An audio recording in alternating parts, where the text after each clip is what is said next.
मेरो new blog पर आज म बारीमा आएको थिएँ। भाइ यस्तरी बाख्रालाई हानिरहेको छ, बाख्रासँग फाइट खेलिरहेछ। त्यो किन हानेर ल यहाँ बोल किन हाने त्यसलाई? त्यसलाई किन हानेको भाइ? किन हानेको? तेरो मलाई किन हाने त? ए अनि अरु ठीक ठाक छ गाइस। यो बाख्रो नष्ट हराइन्छ।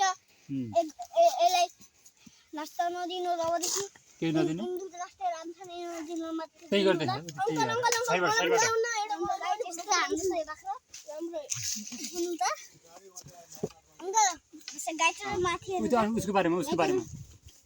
उसको बारेमा के माथि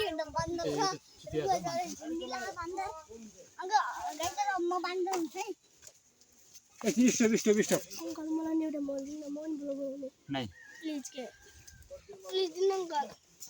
हेलो गाइस, यता एउटा बान्दर झुडिएको छ। यस्तरी झुडिरहेको नि यो हेर्नु त। यता झड्यो भने सिधा यस्तो खसीले मार्छ यसलाई, अघि मारे जस्तरी। हेर्नु त, यता तल आइसक्यो। खसीलाई यस्तरी हानिरहेको छ यो। हेर्नु त, लठीले गुड्ने जस्तो अब बिचार आइसकेको छ। ओ यसले नहाने यस्तरी।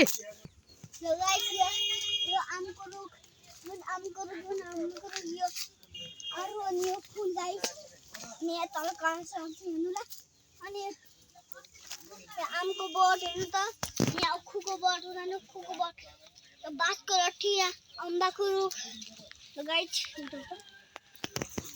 हेलो गाइस, यता काँडा रहेछ। अब यहाँ मेवाको रुख, यहाँ मेवा छन्, मेवा रहेछन्। यता पनि यहाँमा लागेका आमको रुख यता पनि रहेछ। यता पनि आमको रुख, अनि यता पनि उखको रुख छ। एउटा आमको रुख छ। यता हाम्रो कुखुराहरू, एउटा हाम्रा यता कुखुराहरू। हेर्नु त अब यता अमरटेको रुख छ हाम्रो।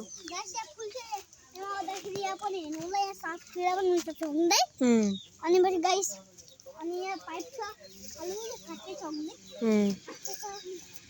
गाइसहरु। वहाँ गाडी छन्, केटा बोल्न छन् त्यहाँ अनि गाइसहरु यहाँ बस्छ। यहाँ हाम्रो घर